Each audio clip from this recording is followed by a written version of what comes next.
कि हफ्ते भर हम थियरीज पढ़ रहे होते हैं और इसके अलावा बहुत सारी जगह से आपने आज तक थियरीज पढ़ी होंगी। तो एक डिस्कशन हो जाए, एक कुछ सेट हो जाए क्वेश्चंस का। 30 क्वेश्चंस हम लोग करेंगे। पेडागोजी परीक्षण सीरीज आप इसको कह लीजिए, वीकली टेस्ट आप इसको कह लीजिए, जो भी कहना चाहें। ये स्टार्ट करें फिर। आ जाओ पहले सारे के सारे। और इसका जो पीडीएफ रहेगा क्वेश्चंस का विद आंसर्स, वो आपको टेलीग्राम पे मिल जाएगा। Telegram channel let's learn squad. Session पसंद आएगा ही आएगा आपको। पसंद आए तो लाइक शेयर सब्सक्राइब आप बिना कहे कर दीजिएगा। अच्छा, नोटिफिकेशन वीडियो, कोई भी नया वीडियो आता है तो नोटिफिकेशन तभी मिलेगा जब ये बेल आइकॉन सब्सक्राइब करने के बाद प्रेस करोगे। तो जिनको नोटिफिकेशन नहीं आता उनकी एकमात्र समस्या यही हो सकती है कि उन्होंने ऑल नोटिफिकेशन को ऑन नहीं किया होगा। उनसे क्वेश्चंस जो है वो क्वालिटी क्वेश्चंस होंगे, ऐसे क्वेश्चंस जो पूछे जा चुके हैं, पूछे जा सकते हैं।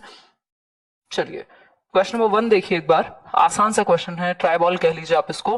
According to Bronfenbrenner's ecological system theory, parents work place comes under. एक क्वेश्चन मैंने आपसे कल उस पर पूछा था कम्युनिटी टैब पर, इसी थियोरी से रिलेटेड, कि इनकी थियोरी के अनुसार जो वैल्यूज हैं, जो मूल्य हैं आपके जीवन में, वो किस सिस्टम में आएंगे। बेसिकली इन्होंने 5 सिस्टम की बात की है अपनी थियोरी में। जो पारिस्थितिकी तंत्र है ब्रॉनफेन ब्रेनर का, जिसमें वो बात करते हैं जो घर का माहौल है, स्कूल है, वो आपस में इंटरेक्ट करें तो वो प्रभावित करते हैं बच्चे के विकास को एक तरीके से। ठीक, तो क्वेश्चन यहां ये है कि पेरेंट्स का जो वर्क प्लेस है वो किस दायरे में आएगा, किस तंत्र के अंदर आएगा। और दूसरा क्वेश्चन इसके बाद ये है कि वैल्यू सिस्टम जो है आपका वो किस तंत्र में आएगा, जिसका आंसर कल 25-26% लोगों ने गलत दिया कम्युनिटी टैब पर। ठीक है, वो लास्ट में आपको दिखा भी दूंगी क्वेश्चन। कोई कह रहा समझ में नहीं आ रहा मैम, क्वेश्चन शुरू हुआ नहीं है अभी, पढ़ के निपटी नहीं हो, आपको समझ में भी नहीं आ रहा। मतलब ईश्वर ही बस कृपा कर सकता है आप पे अब इस बात के बाद, है ना। समझोगे तो समझ भी आएगा। माहौल थोड़ा ऐसा ही है। मम्मी कैसी है अभी? मम्मी बेटर है, काफी इंप्रूवमेंट है। According to Bronfenbrenner's ecological systems theory, यानी ब्रॉनफेन ब्रेनर के सिद्धांत के अनुसार पेरेंट्स का वर्क प्लेस कहां आएगा, बताइए। आपको पता होना चाहिए ये एक्सो सिस्टम में आएगा, मीजो में नहीं आएगा। मीजो में जब दो सिस्टम इंटरेक्ट करें, पेरेंट्स यानी घर का माहौल और स्कूल यानी टीचर, जब पीटीएम होगी तब वो मीजो में आएगा, क्योंकि दो माइक्रो सिस्टम आपस में इंटरेक्ट कर रहे हैं। लेकिन बच्चे के लिए जो उसके पेरेंट है, उनका जो ऑफिस है, या मान लीजिए मेरे माता पिता शिक्षक हैं तो उनका जो स्कूल है वो मेरे लिए इनडायरेक्ट है। उनके साथ आज क्या हुआ वो मुझे इनडायरेक्टली प्रभावित करेगा, और इनडायरेक्ट चीजें एक्सो में आती हैं। मैं डायरेक्टली स्कूल नहीं जाती हूँ अपने मम्मी के साथ, है ना, वो जाती हैं, लेकिन उन स्कूल में जो भी घटना आज घटी होगी या कोई भी जो भी माहौल चल रहा होगा वो मुझे इनडायरेक्टली इन्फ्लुएंस करेगा। क्यों? क्योंकि मेरी मदर को वो इन्फ्लुएंस करेगा। तो ऐसे आप समझिए इसको कि जो आपका वर्क प्लेस है, जैसे किसी पेरेंट का ट्रांसफर हो जाए, अब ट्रांसफर तो पेरेंट का हुआ है, आपका तो नहीं हुआ, आप तो डायरेक्टली इन्वॉल्व नहीं थे, बट प्रभाव तो आप पे भी पड़ेगा। क्यों? क्योंकि आप डायरेक्टली या इनडायरेक्टली रिलेटेड है उस ट्रांसफर से, और डायरेक्टली रिलेटेड है अपने पेरेंट्स से। ठीक है, इतनी बात क्लियर हो गई सभी को? कोई समस्या इस बात को समझने में हो तो मुझे बता दीजिए। ये बात क्लियर है या नहीं है? बिल्कुल। तो मैक्रो सिस्टम में वैल्यूज आती है, मूल्य, जो कल क्वेश्चन पूछा था कम्युनिटी टैब पर। मूल्य जो है आपके वो मैक्रो सिस्टम में आते हैं। माइक्रो में घर आ गया, होम, स्कूल, अलग अलग तरीके से। मीजो में जब दो माइक्रो सिस्टम इंटरेक्ट करें, और एक्सो सिस्टम में इनडायरेक्ट चीजें जो आपको प्रभावित करती हैं वो किस में आ जाएंगी? एक्सो में आ जाएंगी, मीडिया जैसी चीजें। ठीक है बात, जिसमें आप डायरेक्टली इन्वॉल्व नहीं है। मीडिया का भी तो सेम ही हाल है ना, बट वो आपको क्या करेगी? इनडायरेक्टली प्रभावित करेंगे ऐसी चीजें। तो पेरेंट्स का जो वर्क प्लेस है वो एक्सो सिस्टम में आएगा। आगे बढ़ेंगे क्वेश्चन नंबर 2 में। अगर आप यहां देखना भी चाहें तो ये सिस्टम आपको पीडीएफ में मिल जाएंगे। जिन्होंने ये थ्योरी ना पढ़ी हो, चैनल पे कई बार कराई हुई है मैंने। तो हमारी बात हुई थी कि एक्सो सिस्टम में क्या आएगा। एक्सो सिस्टम की बात कर रहे थे, तो हम कह सकते हैं आपका economical system, political system, educational system, ये सारे जो हैं वो एक्सो इनडायरेक्टली रिलेटेड है। आपका रिलीजन हो सकता है। जो वैल्यूज हैं वो मैक्रो में आएंगे, और जो over the period of time changes होते हैं वो क्रोनो सिस्टम में आते हैं। ठीक है बात, आगे बढ़ेंगे। बीच में सेंटर में एक व्यक्ति है। नेक्स्ट क्वेश्चन देखिए, अच्छा क्वेश्चन है। What does the aim of reinforcement in Clark Hull's learning theory? जो क्लार्क हल का पुनर्बलन का सिद्धांत है, उसमें अभी कल परसों हम कर भी रहे थे, जो पेडागोजी स्पेशल बैच है उसमें, what does the aim of reinforcement in Clark Hull's, reinforcement का, पुनर्बलन का एम क्या है? पुनर्बलन जो देने की बात करते हैं ड्राइव रिडक्शन थियोरी में, जिसको चालक न्यूनता सिद्धांत कहते हैं हल का, उसमें अगर आप सही दिशा में जा रहे हैं या जब लर्निंग हो रही होती है तो रीइंफोर्समेंट यानी पुनर्बलन। रीइंफोर्समेंट क्या है? जो आपके किसी एक एक्शन को और बढ़ावा देना। भाई आप पढ़ रहे हैं बैठ करके, मम्मी ने दूध का गिलास ला के रख दिया, अच्छा कोई बात नहीं बेटा यहीं बैठ के पढ़ लो, कोई दिक्कत नहीं। ये क्या है? रीइंफोर्समेंट है। शाबाश मेरा बच्चा तो बहुत पढ़ता है। क्या है ये? रीइंफोर्समेंट है कि आप अब और ज्यादा चाहेंगे पढ़ना। तो रीइंफोर्समेंट मतलब किसी काम को का जो अकरेंस है उसको बढ़ावा देना। ठीक, तो इसमें रीइंफोर्समेंट का उद्देश्य क्या है? रीइंफोर्समेंट का उद्देश्य मोटिवेशन को घटाना, इंसेंटिव को घटाना नहीं है। रीइंफोर्समेंट का उद्देश्य है कि जो नीड है उसकी उसमें कमी आ जाए। जब आप वो जो नीड है आपकी वो कंप्लीट हो जाए, पूरी हो जाए। ठीक, ड्राइव तो अपने आप ही कम हो जाएगी जब नीड फुलफिल हो जाएगी। इसीलिए तो ड्राइव रिडक्शन है ना, भूख लगी है, खाना मिल गया, जो ड्राइव थी वो कम हो गई क्योंकि आवश्यकता की पूर्ति हो गई। ठीक है बात? तो ए ऑप्शन यहां सही आंसर होगा। आगे बढ़ेंगे। विच one of the following is most important in inclusive education, यानी समावेशी शिक्षा में सबसे अधिक महत्वपूर्ण कौन है या क्या है? बताइए। सीरियसली इसको क्वेश्चंस को अटेम्प्ट कीजिए, नाम वाम के चक्कर में मत पड़िए अभी। समावेशी शिक्षा में सबसे अधिक महत्वपूर्ण पॉइंट क्या लग रहा है आपको? चार ऑप्शंस में से पहला है इंडिविजुअलाइज्ड एजुकेशन प्लान, आईईपी कहते हैं, फिर है यूनिफॉर्म इंस्ट्रक्शन, देन है स्टैंडर्डाइज्ड टेस्ट और फिर एनकरेजिंग कंपटीशन। बताइए। इंक्लूसिव एजुकेशन वो एजुकेशन है जहां हर प्रकार का बच्चा एक छत के नीचे बैठ करके उसकी नीड के अकॉर्डिंग उसको शिक्षा दी जा सके। एक स्लो लर्नर भी है, एक ऐसा बच्चा भी है जो स्पेशल चाइल्ड है, एक ऐसा बच्चा भी है जो गिफ्टेड भी हो सकता है। तो हम कह सकते हैं कि इंक्लूसिव एजुकेशन में सबसे ज्यादा महत्वपूर्ण इंडिविजुअलाइज्ड एजुकेशन प्लान होगा कि इंडिविजुअल की नीड को ध्यान में रख करके पाठ योजना बनाई जाए। पाठ योजना या लेसन प्लानिंग जो आप क्लासरूम में जाने से पहले अपना एक लेसन को प्लान करके जाते हैं। जैसे ये पीडीएफ जो ये पीपीटी बनी है इसमें मेरी लेसन प्लानिंग लगी है कई घंटों की। क्यों? टाइम लगेगा, आपको क्वेश्चन सेलेक्ट भी करने होंगे, उनको ट्रांसलेट भी करना होगा, फिर चूज भी करना होगा, कई बार आपको कोई पिक्चर भी लगानी है, कोई एग्जाम्पल भी दिमाग में लाना है। ये सब क्या है? ये लेसन प्लानिंग है जो एक टीचर क्लासरूम में जाने से पहले करेगा। क्यों? क्योंकि आप बच्चों की नीड को समझ के अगर प्लान करके नहीं जाएंगे तो आप इनजस्टिस करेंगे, आप न्याय नहीं करेंगे अपनी प्रोफेशन के साथ। ठीक, इंडिविजुअलाइज्ड एजुकेशन प्लान यानी विशिष्ट शिक्षा योजना इंडिविजुअल नीड्स के अकॉर्डिंग, क्योंकि बच्चे अलग अलग तरह के हैं इंक्लूसिव एजुकेशन में, तो पेरेंट्स के साथ मिलकर के और इंडिविजुअल को समझ करके उसके लिए प्लान डिवाइस करना, ये होता है इंडिविजुअलाइज्ड एजुकेशन के प्लान के अंदर। यूनिफॉर्म इंस्ट्रक्शन कभी मत आंसर कर दीजिएगा, क्योंकि यूनिफॉर्म इंस्ट्रक्शन का मतलब है एक रूप निर्देशन, यानी सबको एक ही जैसा पढ़ा दो।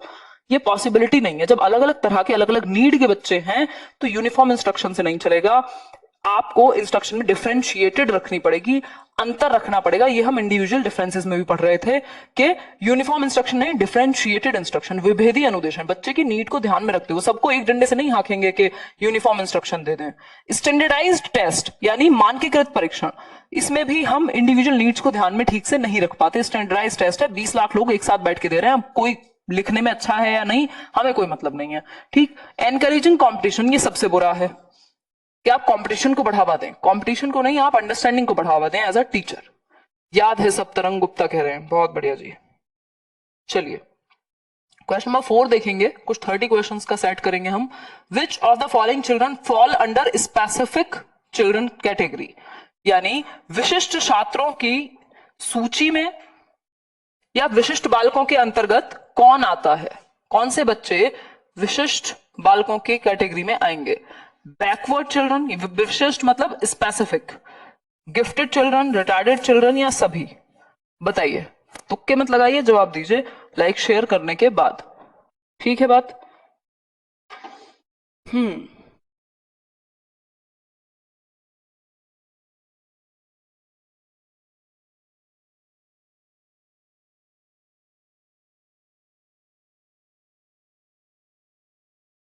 देखिए, कोई सीटेट के बारे में कुछ पूछ रहा है, एक बार फिर से पूछो तब बता पाऊंगी। 1 मिनट रुको। क्या इस सीटेट के लिए ले सकते हैं? हाँ बिल्कुल ले सकते हो, कुछ टॉपिक अलग होंगे, बाकी ज्यादातर कॉमन होती हैं चीजें, है ना। विच ऑफ द फॉलोइंग, इससे नुकसान तो होगा नहीं कुछ समझने से पेडागोजी को, है ना। Which of the following children fall under specific children's category, देखो जो नॉर्मल नहीं है वो स्पेसिफिक में जाएगा। ठीक है, नॉर्मल नहीं है, वो स्पेसिफिक में जाएगा। एवरेज से अलग सब स्पेसिफिक है। अगर यहाँ एवरेज लिखा होता, कहीं औसत बच्चा लिखा होता, तो वो स्पेसिफिक में नहीं आता। बैकवर्ड भी नॉर्मल से अलग है, एवरेज से अलग है। गिफ्टेड भी, जिसका मेंटल लेवल ज्यादा अच्छा है। रिटार्डेड भी, ये सब क्या है, स्पेसिफिक है, क्योंकि एवरेज नहीं है। जो एवरेज नहीं है वो स्पेसिफिक है, ऐसे याद रख सकते हो। ठीक है बात, जो एवरेज नहीं है वो स्पेसिफिक है, ऐसे याद रख सकते हो। आगे बढ़ेंगे। अरे D+B के लिए काफी महत्वपूर्ण क्वेश्चंस मिलेंगे आपको उस तरह के।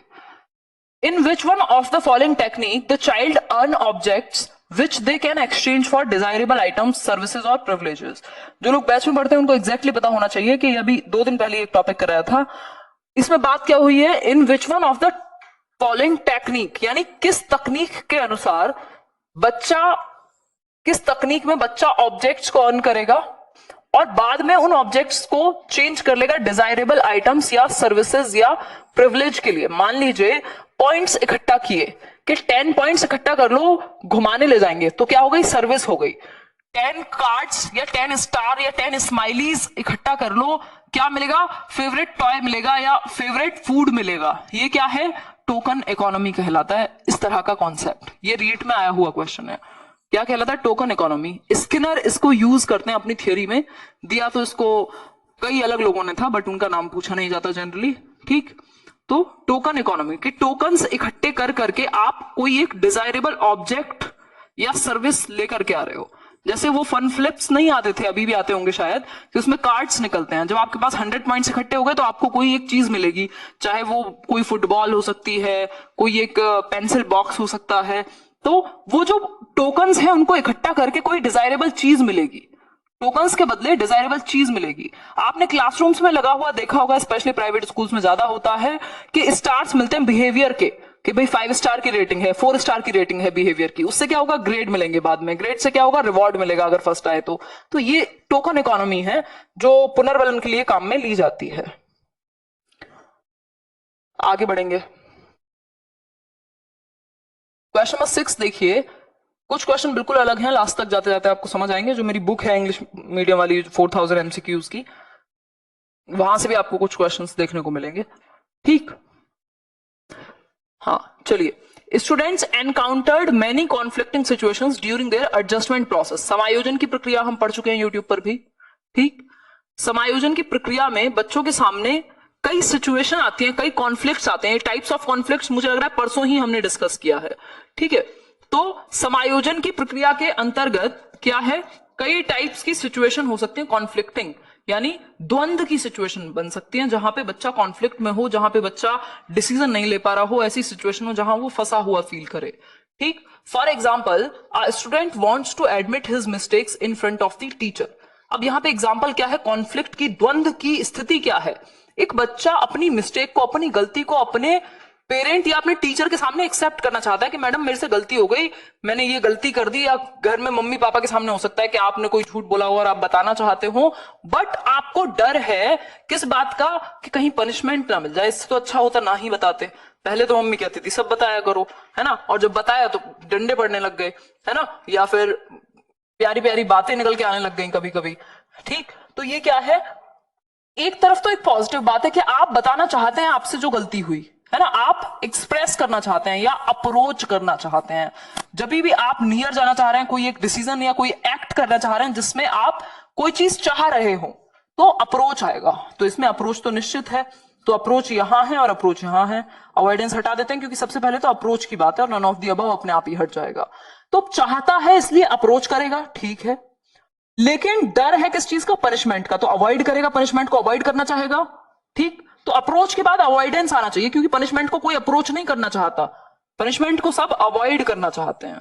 तो आंसर क्या होगा, C option, approach avoidance conflict, यानी पद्धति वर्जन विरोधाभासी परिस्थिति, या इसको हम कह सकते हैं उपागम, जो भी इसको बोलते हैं अवॉइडेंस को हिंदी में एग्जैक्टली, अभी कल परसों ही डिस्कस किया था, वो हो जाएगा। तो ये आपको समझ में आ गया होगा। जिसको बिल्कुल बेसिक से पढ़ना है तो डिस्क्रिप्शन में लिंक चेक कर लो एक बार, और पेडागोजी स्पेशल में पढ़ो फिर 4 महीने तक लगातार। वैसे मैंने ऑलमोस्ट सब कुछ कराया हुआ है यहीं, बट कई लोग सीरियसली नहीं पढ़ पाते यूट्यूब से, वो उनकी समस्या है। देखिए एक बार,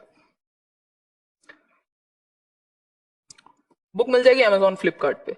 अप्रोच अवॉइडेंस कॉन्फ्लिक्टिंग सिचुएशन, यानी पद्धति वर्जन विरोधाभासी परिस्थिति। देखिए फिर इसमें कोई दिक्कत आ रही है समझने में? भाई एक तरफ है बच्चा मिस्टेक को अपनी मानना चाहता है, मतलब अप्रोच करना चाहता है टीचर को, दूसरी तरफ उसको डर है पनिशमेंट का। तो एक तरफ अप्रोच आ गई क्योंकि वो चाहता है तो इसलिए अप्रोच करना चाहेगा, दूसरा अवॉइड करना चाहेगा किसको? पनिशमेंट को। तो अप्रोच अवॉइडेंस हो गया सी ऑप्शन, सिंपल आंसर। ये हमने अभी कल परसों ही समझा था इस टॉपिक को, अगर नहीं समझाया तो समझ नहीं आएगा ये। Gifted students will be able to develop their abilities when, प्रतिभाशाली विद्यार्थी अपनी क्षमताओं को तब विकसित अच्छे से कर पाएंगे जब, बताइए प्रतिभाशाली समझते हैं आप? या तो उनका आईक्यू जो है वो 140 प्लस है, 120 प्लस तो एटलीस्ट है ही है, मतलब आईक्यू हाई है, जो बुद्धि लब्धि है, इंटेलिजेंट कोशेंट है जिसको मापा जाता है। बोलते ना इसका आईक्यू कम है, इसका आईक्यू ज्यादा है, ऐसे बोल देते हैं लोग जनरल टर्म्स में। बट आईक्यू स्कोर्स हैं, तो आईक्यू या तो जिसका ज्यादा है उसको गिफ्टेड कह रहे हैं, या फिर वो किसी एक क्षेत्र विशेष में बेहतर है, जैसे सचिन तेंदुलकर हो सकते हैं। तो टैलेंट हो सकता है या फिर क्रिएटिविटी हो सकती है। तीन तरह के गिफ्टेड बच्चे होते हैं। क्या, कैसे? या तो आईक्यू, जिनको इंटेलेक्चुअली ब्राइट कहते हैं, आईक्यू के बेसिस पे। टैलेंट, कोई किसी एक विशेष क्षेत्र में हो, किसी स्पेसिफिक फील्ड में टैलेंटेड हो। या फिर तीसरी चीज हो सकती है क्रिएटिविटी, कुछ नया सृजन करने की क्षमता। तो गिफ्टेड स्टूडेंट्स कब बेहतर सीखेंगे, ये बच्चे कब बेहतर सीख पाएंगे, ये पूछा है, बताइए।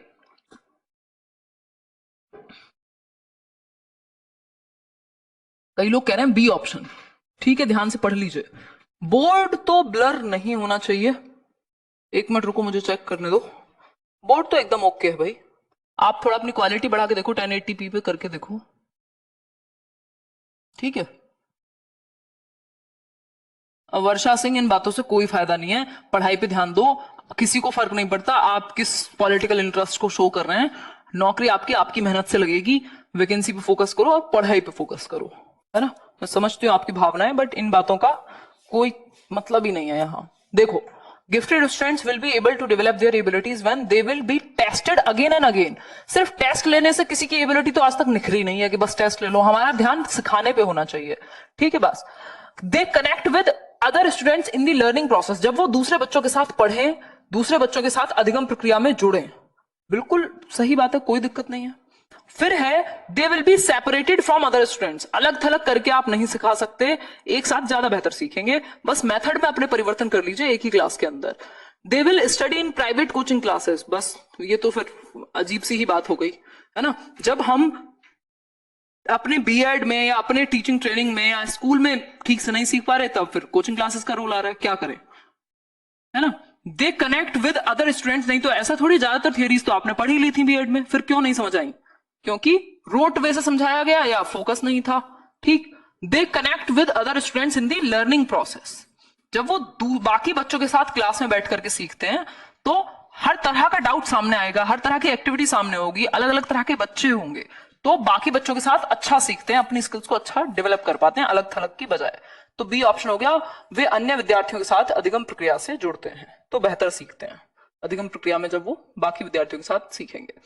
क्वेश्चन नंबर 8 देखिए, who has the worst effect on mental health in the modern era, आज के समय में, आधुनिक समय में मानसिक स्वास्थ्य। मानसिक स्वास्थ्य एक तो हो गया हमारा शारीरिक स्वास्थ्य, हम बॉडी से कितना वेट उठा रहे हैं, कितना हम दौड़ भाग कर पा रहे हैं, कितनी फ्लेक्सिबिलिटी है। दूसरा है हमारा मानसिक स्वास्थ्य है, कहीं हम मानसिक रूप से बीमार तो नहीं है, डिप्रेस तो नहीं है, फ्रस्ट्रेटेड तो नहीं है, ऐसा तो नहीं है हम झेल नहीं पा रहे हैं जो कंपटीशन है या जो दौड़ भाग है जीवन की, है ना, कुछ नेगेटिविटी तो नहीं है मन में, मानसिक द्वंद्व तो नहीं है कोई। तो कौन सी एक चीज का वर्स्ट इफेक्ट है, यानी सबसे बुरा प्रभाव आपकी मानसिक स्वास्थ्य पर, मेंटल हेल्थ पर सबसे बुरा प्रभाव मॉडर्न एरा में, आज के टाइम में, जब टेक्नोलॉजी आ चुकी है, जब कंपटीशन इतना भयंकर है, जब चीजों को दिखाया कुछ जाता है जो आप रियलिटी सोशल मीडिया पे देख रहे हैं वो रियल है ही नहीं, है ना। कोई दिखा रहा है आपको मर्सिडीज के सामने फोटो और कह रहा है कि मैं हूं क्या, बिलियनेयर हूं मैं, तो फलाना हूं, ये तो हूं, आग पीछे पता नहीं आपको कि गाड़ी रेंटेड है या किसी और की है ना। तो ये क्या है, ये दिखावे की दुनिया हो गई इस तरीके से। मॉडर्न एरा में क्या सीन है, वर्स्ट इफेक्ट किस पे होगा, मेंटल हेल्थ पे होगा। आपको लगेगा यार मैं ही नाकार हूं, दुनिया देखो कितनी आगे पहुंच गई, मेरे जो फ्रेंड्स हैं वो बड़े खुश हो के अपने गर्लफ्रेंड बॉयफ्रेंड या हस्बैंड वाइफ के साथ फोटोज डाल रहे हैं, आपको पता नहीं अंदर चल क्या रहा है, अंदर से रोते तो नहीं रहते, है ना। तो ऐसा हो गया है कि हम पोर्ट्रे कुछ कर रहे हैं और है कुछ और। तो इस केस में सबसे बुरा प्रभाव हमारी मेंटल हेल्थ पे ही पड़ेगा, किस चीज का, एजुकेशन का। अगर एजुकेशन तो अच्छी चीज है, अगर एजुकेशन का बुरा प्रभाव क्यों पड़ेगा, अगर बुरा प्रभाव पड़े तो एजुकेशन थोड़ी है वो, फिर है the of the instability of life, जीवन की जो ये अस्थिरता है। एक पिक्चर देखिए आपका दिमाग घूम गया, अरे यार मैं तो, ये तो मेरे साथ पढ़ता था पढ़ती थी, ये देखो इनकी लाइफ में तो बहुत मजे हैं, मेरी लाइफ तो खराब है। ये जो इंस्टेबिलिटी है, अस्थिरता है, आज कुछ है कल कुछ है, ठीक। ऑफ वर्शिप, नहीं वर्शिप से भी हमने किसी का नुकसान नहीं होते देखा। मटीरियलिटी, हाँ भौतिकता का हो सकता है, बट भौतिकता क्या पहले से नहीं है, या हम कह सकते हैं जो इंस्टेबिलिटी है ये भौतिकता के कारण नहीं है, ठीक। तो कहीं ना कहीं ये बी ऑप्शन में ही इंक्लूड हो जाता है, इसलिए बी ऑप्शन ज्यादा बेहतर है कि जो इंस्टेबिलिटी है, जीवन की अस्थिरता है, वो ज्यादा प्रभावी है। एक क्षण है आप कल नहीं। आगे बढ़ेंगे। 9th question, the first explanation of autism is given by. देखो क्वेश्चन को ध्यान से पढ़िएगा, लिखा है फर्स्ट एक्सप्लेनेशन, यानी एक्सप्लेन प्रॉपर किसने किया, ठीक है। क्वेश्चन की ना भावनाओं को समझो, जैसे वो हिंदी में पढ़ते थे हम कि कवि क्या कहना चाहता है, तो यहाँ पेडागोजी में ऐसा ही होता है कि क्वेश्चन कहना क्या चाहता है, यहाँ कवि कहना क्या चाहते हैं ये समझिए। ये पहली बार ऑटिज्म वर्ड किसने दिया था, तो 1908 में एक व्यक्ति थे जिन्होंने इसको यूज किया था, बट उनकी बात ही नहीं हो रही है, वो ऑप्शन में भी नहीं है, यहाँ पे बात हो रही है पहली बार प्रॉपर एक्सप्लेनेशन किसने दी ऑटिज्म वर्ड की, और यही पूछा जाएगा, उनके बारे में पूछा भी नहीं जाएगा जनरली। तो आंसर क्या होगा, सैमुअल किर्क वो व्यक्ति हैं जिन्होंने लर्निंग डिसेबिलिटीज को दिया है, जो ये अधिगम अक्षमता शब्द है लर्निंग डिसेबिलिटीज, उसको सैमुअल किर्क ने दिया है, ये क्वेश्चन भी पूछा जा चुका है। बात हो रही है ऑटिज्म की, तो ऑटिज्म को दिया है लियो कैनर ने। किसने, लियो कैनर। 1940s में इन्होंने, 1943 या समथिंग में इन्होंने बात की थी, प्रॉपर एक्सप्लेनेशन प्रॉपर डिस्क्राइब किया था किसको, ऑटिज्म को। ऑटिज्म है क्या, स्वालीनता, कि बच्चा बहुत अपने ही एक वर्ल्ड में रहेगा, बहुत ज्यादा सोशलाइज करना उसको पसंद नहीं होगा, ज्यादा लोगों में रहना, अगर उसकी सराउंडिंग में, उसके रूम में, आसपास की जगह में बहुत ज्यादा परिवर्तन हो जाए तो वो विचलित हो सकता है, कम्युनिकेट करने में बार बार सेम चीज को रिपीट करेगा, है ना। ये सारी समस्याएं ऑटिज्म वाले बच्चे को हो सकती हैं, बोलने में भी समस्या हो सकती है, अटक अटक के भी कम्युनिकेशन में प्रॉब्लम हो सकती है। बीएफ स्किनर और जेबी वॉटसन तो बिहेवियरिस्ट हैं, व्यवहारवादी हैं, हम कर चुके हैं व्यवहारवाद के बारे में बात, तो वो तो वैसे भी नहीं इस बारे में बात करेंगे। क्लियर है इतनी बात। तो लियो कैनर यहां पे सही व्यक्ति है किसकी एक्सप्लेनेशन देने के लिए, ऑटिज्म की एक्सप्लेनेशन पहली बार देने के लिए। आगे बढ़ेंगे, नेक्स्ट क्वेश्चन पे चलेंगे, है ना। आज बहुत दिन बाद आपको लाइव देख रही हूँ और इतना कुछ झेलने के बाद भी मैं पेपर 1 पास कर गई, आपके साथ जुड़ने के बस बहुत सारा प्यार, आपको लव यू दी। खुशबू सिंह बहुत बढ़िया, हाँ मुझे पता है आपकी माताजी की तबीयत खराब थी जब सीटेट का एग्जाम था, मैंने आपका कमेंट देखा था, और आप देखते भी हैं हमेशा सेशन। अभी बेहतर होंगे आपके परिवार में सब, बाकी लोगों के भी घर में। All the best. लाइफ है देखो, प्रॉब्लम्स हमेशा सामने आती रहेंगी और आपको जूझते रहना होगा और उसमें खुशी भी ढूंढनी है। B option, Leo Kanner. It is important, question number 10 है, हम 30 क्वेश्चंस करने वाले हैं। It is important to be an effective teacher, एक प्रभावशाली अध्यापिका या अध्यापक होने के लिए यह महत्वपूर्ण है। क्या महत्वपूर्ण है, कि आप एक इफेक्टिव, एक बेहतरीन शिक्षक या शिक्षिका बन पाए, उसके लिए देखिए एक बार, इफेक्टिव, अफेक्टिव नहीं है, effective. Focusing on individual learning rather than group activity, यानी ग्रुप में बच्चों को सिखाने की बजाय इंडिविजुअल्स पे फोकस करो, कि एक एक बच्चे पे ही, एक बच्चे पे फोकस हो, ग्रुप पे फोकस ना हो। तो ऐसे क्या होगा, 4 बच्चों पे तो फोकस होगा, बाकी क्लास में हो सकता है इंटरेक्शन ठीक से ना हो पाए। Notifying the disruption caused by students asking questions, यानी विद्यार्थियों द्वारा प्रश्न पूछने के कारण उत्पन्न व्यवधान की अनदेखी कर दो, कि जो भी एक डिस्कशन से क्या होता है, थोड़ा बहुत शोर क्रिएट होता है, थोड़ा बहुत डिस्टर्बेंस क्रिएट होता है, तो उसको इग्नोर करना, इससे इफेक्टिव बन जाएंगे। या फिर staying in touch with every child, या emphasise writing down the answers from the book. देखो सिर्फ उत्तर लिखने से तो रोट लर्निंग होती है, ठीक। कभी भी हम ऐसा नहीं करते कि इंडिविजुअल लर्निंग पे फोकस करो, ग्रुप एक्टिविटी या ग्रुप लर्निंग की बात करता है एनसीएफ भी, ठीक है। ग्रुप लर्निंग बेहतर है, कि जब बच्चे ग्रुप में पीयर्स के साथ, एक दूसरे के साथ ही, समूह के साथ सीखते हैं, तो वो बेहतर सीखते हैं, बहुत सारी स्किल्स भी सीखते हैं, समाजीकरण भी अच्छा होता है, बेहतर वैल्यू सिस्टम उनका होता है जब वो 4 बच्चों के साथ बैठ करके सीखते हैं। तो ठीक है इतनी बात। कोई समस्या इस बात को समझने में हो तो बता देना। आज का क्वेश्चन आपका यही है कि ऑटिज्म वर्ड किसने दिया था पहली बार, एक व्यक्ति थे जिन्होंने बात की थी इसकी स्किज़ोफ्रेनिया के कॉन्टेक्स्ट में। तो ये आपका काम है, अगर पता है तो कमेंट करके बताएंगे जब सेशन कंप्लीट हो जाएगा, कल फिर मैं इसको डिस्कस करूंगी, ठीक है। ये होमवर्क के जैसा है। पहली बार एक्सप्लेनेशन कैनर ने दी, लेकिन पहली बार प्रयोग 1908 में हुआ था, उसका आप एक बार ढूंढेंगे या फिर पता है तो बताएंगे कमेंट सेक्शन में। देखिए यहां पे बात हो रही है नोटिफाइंग द डिसरप्शन। ऐसा कुछ नहीं है कि आप जो डिस्टर्बेंस क्रिएट हो रहा है क्वेश्चन पूछने से उसको आप अनदेखी कर दें, ये कोई तुक की बात नहीं है। सबसे बेहतरीन टीचर आप तब बनेंगे इन 4 ऑप्शंस में से एटलीस्ट जब आप हर एक बच्चे के टच में रहे। अब हर एक बच्चे के टच में रहने का मतलब ये नहीं कि जैसे अभी आप 2000 लोग देख रहे हैं, कई बार 10,000 लोग देखते हैं, कई बार 25,000 लोग देखते हैं, एग्जाम में जाते हैं ना बहुत सारे लोग, तो कई लोग एग्जाम क्रैक करके निकल जाते हैं। तो इस सिचुएशन में क्या है कि आप हर बच्चे के टच में रह सके। मान लीजिए आरटीई ने क्या रेशो निर्धारित किया कि प्राइमरी लेवल पे 30:1 हो, तो वो जो 30 बच्चे हैं एटलीस्ट आप 30 के 30 को जानते हो, उनकी परेशानियों को जानते हो, उनके साथ कांटेक्ट में आ पाए। तो यहां बेहतर ऑप्शन जो है, कवि जो कहना चाहता है उसके अनुसार, वो सी ऑप्शन है। ठीक है, क्वेश्चन जैसे पूछेगा वैसे ही हम जवाब देंगे, बहुत ज्यादा विलक्षण बुद्धि का इस्तेमाल नहीं करेंगे, औसत बुद्धि का इस्तेमाल करके जवाब दे सकते हैं। आगे बढ़ेंगे, नेक्स्ट क्वेश्चन पे चलते हैं। ऑडियो विजुअल एड्स आर, यानी श्रव्य दृश्य साधन। श्रव्य दृश्य साधन आपको पता होना चाहिए। ऑडियो मतलब जिसमें सुना जा सके, विजुअल जिसमें देख भी सको आप। जैसे अभी जो है ये ऑडियो विजुअली तो है, मैं आपके साथ जुड़ पा रही हूं, हालांकि ये आईसीटी का पार्ट है। तो ऑडियो विजुअल एड्स का उदाहरण कौन सा एक ऑप्शन है? रीड में पूछा हुआ है ये इतना बच्चा सा क्वेश्चन, तो इस किसी भी क्वेश्चन को हल्के में मत लिया करो। किसी भी पेपर में अगर 30 क्वेश्चन आते हैं, 30 के 30 मुश्किल नहीं हो सकते, उसमें से मुश्किल से 5 या 6 क्वेश्चन मुश्किल होंगे।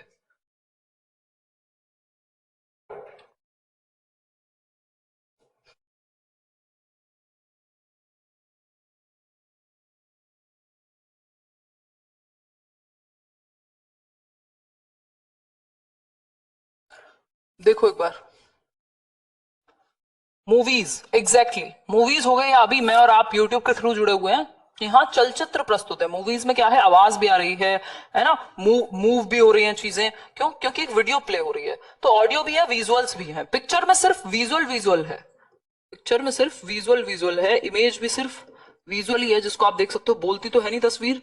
ठीक, स्केच भी क्या है, विजुअल है। आप में से किसी ने दी भी थी, मेरे पास रखी हुई है बहुत ही प्यारी सी स्केच बना करके। ठीक, तो ऑडियो विजुअल क्या है, मूवीज। किसने दी थी, देख रहा हो तो बताना कमेंट करके, वैसे नाम लिखा हुआ है आई थिंक उस पे। क्वेश्चन नंबर 12 देखिए, विच of the following learning array completes the learning objectives under cognitive emotional and aspects होगा, ये 2 बार टाइप हो गया। देखिए एक बार, कॉग्निटिव इमोशनल एस्पेक्ट्स, ठीक, बताइए एक बार। देखिए नेहा वहां से तो अभी नहीं हूं मैं वहां available, actually I had very good offer, but priority ये है कि एक तो सुकून का जीवन हो पाए, और दूसरा करियर विल छोड़ने के मूड में नहीं हूं मैं। मतलब सुकून भरी जिंदगी चाहिए, लेट्स लर्न इंपॉर्टेंट है। तो बहुत सारी चीजें जब मैनेज करने की बात आती है और प्रायोरिटी की बात आती है, तो मैंने उसको फिर नहीं एक्सेप्ट किया, क्योंकि मटेरियलिस्टिक चीजों से बहुत सारी चीजें ऊपर होती हैं। देखिए आंसर कीजिए, which of the following learning area completes the learning objectives under cognitive, यानी संज्ञानात्मक और सामवेगिक, इमोशनल एस्पेक्ट और दिमाग से रिलेटेड एस्पेक्ट। और इसमें कहीं ना कहीं साथ में लिखा हुआ होगा, ये इंग्लिश में मुझे लग रहा है गलत ट्रांसलेट हुआ है, साइकोमोटर एस्पेक्ट भी होगा इसमें कहीं ना कहीं। साइकोमोटर होता है जिसमें मन और दिमाग और आपके हाथ पैर सब लगे। ठीक, हिंदी में पढ़ना इस क्वेश्चन को, एक बार अच्छे से समझ पाओगे। निम्नलिखित में से कौन सी शिक्षण व्यूह रचना संज्ञानात्मक, यानी संज्ञान का मतलब दिमाग जिसमें इस्तेमाल हो, ठीक, इसके बाद भावात्मक, यानी भावनाएं, आपके इमोशंस जिसमें इन्वॉल्व हो, मनोगत्यात्मक यानी साइकोमोटर, जिसमें मन और फिजिकल एक्टिविटीज, आपका फिजिकल बॉडी एक्टिव हो, इन पक्षों के तहत उद्देश्यों को पूरा करने वाला कौन सा एक मेथड सबसे बेस्ट है, जिसमें आपका दिमाग भी लगे, जिसमें आपके इमोशंस भी इन्वॉल्व हो, जिसमें आपकी फिजिकल बॉडी भी इन्वॉल्व हो, आप एक्टिविटी भी करते हो। तो ये बेस्ट ऑप्शन होगा भूमिका निर्वहन, यानी रोल प्ले। क्या होगा, इसको काट करके यहाँ साइकोमोटर कर देना, रोल प्ले। रोल प्ले क्या होता है, आपने देखा होगा नुक्कड़ नाटक हो रहे हैं, या एक बच्चा है जो मछली जल की रानी है का मछली बना हुआ है, एक बच्चा है जो रामायण में कोई रोल उसने, मान लीजिए सीताराम कुछ बना हुआ है ना, कोई एक तेनालीराम वाली जो स्टोरी थी उसमें कोई अकबर बना हुआ है, कोई बीरबल बना हुआ है, कोई तेनालीराम के दरबार में, वो एक अलग ही, वो दूसरी स्टोरी हो गई। तो ये क्या हो गया, इस तरह के रोल वो प्ले कर रहे हैं बच्चे। इसमें क्या होगा, इमोशनली भी वो बोलेंगे, कोई डायलॉग बोल रहा है अपना तो पूरे इमोशंस के साथ बोलेगा, कोई गुस्से का डायलॉग है, कोई प्यार का डायलॉग है, कोई डर का डायलॉग है ना, तो रोल प्ले कर रहा है क्योंकि। तो इसमें इमोशंस भी आ गए, दिमाग का भी इस्तेमाल करना पड़ेगा, सोचना भी पड़ेगा, डायलॉग को भी याद रखना पड़ेगा, और भी आपको तर्क लगाना पड़ेगा कब सामने वाला बोलेगा और कब आप बोलेंगे।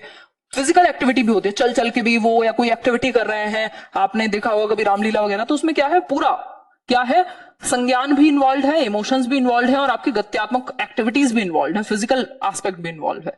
लेक्चर में सारी चीजें नहीं होती, लेक्चर में पैसिवली बैठे रहते हैं आप, ग्रुप डिस्कशन में भी फिजिकल एक्टिविटी नहीं होती क्योंकि डिस्कशन जबान से होगा। प्रोग्राम्ड इंस्ट्रक्शन भी एक मैकेनिकल या सॉफ्टवेयर का तरीका है। तो सारी चीजें फुलफिल होंगी आपकी रोल प्ले के अंदर। आगे बढ़ेंगे, नेक्स्ट क्वेश्चन देखिए। क्वेश्चन नंबर 13 है, the change in the amount and type of support of a child depends on, यानी एक बच्चे को सहारा देने या मदद करने की मात्रा एवं प्रकार में परिवर्तन किस बात पर निर्भर करेगा। बताइए, एक बच्चे को कितना सपोर्ट दिया जाए, कहां पर, कितनी मात्रा में और कितना सपोर्ट दिया जाए, किस टाइप का सपोर्ट दिया जाए, ये चीज किस पे डिपेंड करेगी, ये पूछा है। बताइए, डिपेंड्स ऑन टीचर्स मूड, जो टीचर का मूड किया उस पे, मूड से पढ़ाएंगे आप। वर्क अवार्ड, कि आपको अवार्ड कितना मिलेगा किसी चीज का, या फिर चाइल्ड्स परफॉर्मेंस लेवल, यानी बच्चे का जो परफॉर्मेंस का लेवल है उसके आधार पर, या फिर D option child's natural abilities, यानी जो उसकी प्राकृतिक क्षमताएं हैं उसके बेसिस पे। देखो, आप हेल्प या स्कैप फोल्डिंग जो देते हो वो बच्चे के परफॉर्मेंस लेवल के अनुसार देते हो, जिस लेवल पे उसका जो परफॉर्म करना है, निष्पादन मतलब जिस लेवल पे वो परफॉर्म कर रहा है। मान लीजिए कुछ लेवल तक की डिफिकल्टी के क्वेश्चन वो खुद कर लेता है, तो क्यों दोगे सपोर्ट, जहां अटकेगा वहीं तो सपोर्ट दोगे। तो जो परफॉर्मेंस का लेवल है उसके अनुसार ही आप सपोर्ट डिसाइड करते हो। एक बच्चा है जो फर्स्ट स्टेप पे अटका हुआ है तो उसको वहां सपोर्ट दोगे, उसकी उसी लेवल पे। एक बच्चा है जो लास्ट स्टेप पे अटका हुआ है उसको वहां दोगे, किसी को हिंट की ही जरूरत पड़ेगी सिर्फ। तो परफॉर्मेंस के लेवल के अनुसार ही स्कैप फोल्डिंग या मदद दी जाएगी, या कितनी मदद और कब दी जाए, किस टाइप की दी जाए। टेम्परेरी हेल्प कहते हैं स्कैप फोल्डिंग को, मचान जिसको ब्रूनर ने दिया था, बट वाइगोस्की ने अपनी थ्योरी में यूज किया है। ठीक, ऐसा नहीं है बच्चे की नेचुरल एबिलिटीज के अनुसार, मतलब नेचुरल एबिलिटीज डिसाइड कौन करेगा, आप ईश्वर हैं। ठीक, आगे बढ़ेंगे भाई, जिस लेवल पे वो अटका हुआ है वहीं तो दोगे मदद। विच of the following is an example of the fine motor skills, यानी सूक्ष्म गतिक कौशल का उदाहरण। ये तो इतना ईजी है, इसको तो 2 से 3 या 5 सेकंड का समय से ज्यादा आपको लगना ही चाहिए। आगे आगे क्वेश्चन और अच्छे अच्छे हैं, बताओ एक बार। D option writing, exactly. सूक्ष्म गतिक कौशल यानी फाइन मोटर स्किल्स, जिसमें आपकी छोटी मसल्स का यूज हो, जैसे राइटिंग हो सकता है, मैंने आईलाइनर लगाना आपको बताया था, इसके अलावा पेंटिंग हो सकता है, ड्राइंग हो सकता है, बुनाई कढ़ाई, ये सब हो सकता है जिसमें आपकी छोटी मसल्स, जो हाथ की मसल्स हैं स्पेशली, उनका इस्तेमाल हो। ये सब बड़ी मसल्स का इस्तेमाल होता है, इसलिए इनको ग्रॉस मोटर या स्थूल गतिक कौशल बोलते हैं। ठीक, आगे बढ़ेंगे। कुछ टॉपिक ऐसे होते हैं जो सभी जगह पूछे जाते हैं, चाहे आप कुछ भी कहीं भी जाइए। देखिए, ये क्वेश्चन अच्छा है, इसको ध्यान से पढ़िएगा, क्वेश्चन ध्यान से पढ़िएगा, पढ़ने की कोशिश कीजिए, फोन को लिटा लीजिए, जो करना है कीजिए फोन के साथ, बट ध्यान से पढ़िए। देखिए, ओहो, based on the recommendations of the national curriculum framework 2005, more emphasis is given in the science books of NCERT. जो साइंस की बुक है, 1 मिनट, हाँ, विज्ञान की जो पुस्तकें हैं उनमें किस चीज पे बल दिया गया है एनसीएफ के अकॉर्डिंग, एनसीएफ के अकॉर्डिंग, फटाफट से बताइए। एनसीएफ के अकॉर्डिंग किन चीजों पे बल दिया गया है? मैं पढ़ नहीं पा रही हूं, इतनी तेजी से कमेंट जा रहे हैं। Discouraging the tendency to cram, यानी रटने की टेंडेंसी को डिस्करेज करने पे, हाँ बिल्कुल सही बात है। On maintaining sharp boundaries between various areas of work in the science curriculum, यानी विज्ञान की पाठ्यचर्या के विभिन्न कार्य क्षेत्रों के बीच तीक्ष्ण सीमाएं बनाए रखना, यानी आप बाउंड्रीज बना के रखो जो लाइफ में रियल वर्क है और करिकुलम है साइंस का उसके बीच में। जी नहीं, आपको रियल लाइफ से कनेक्ट करना होता है। फिर है providing active learning experience to students, यानी बच्चों को सक्रिय अनुभव का मौका दो जिसमें वो एक्टिव लर्निंग कर सकें। ये बात भी सही लग रही है, ये भी सही लग रही है। फिर है on learning the exact definitions of scientific terms, सिर्फ एग्जैक्ट डेफिनेशन रटने पे कभी भी फोकस नहीं हो सकता, इसलिए फर्स्ट और थर्ड ही सही है। B option is right. ठीक है बात, बी ऑप्शन इज राइट। आगे बढ़े, सकती है आपको बच्चों वाला फील आ सकता है ना। कल मिलते अभी शाम को, ठीक, टेक केयर। कमेंट में बता दीजिएगा जो भी आपका क्वेरी हो, कोई भी बात हो।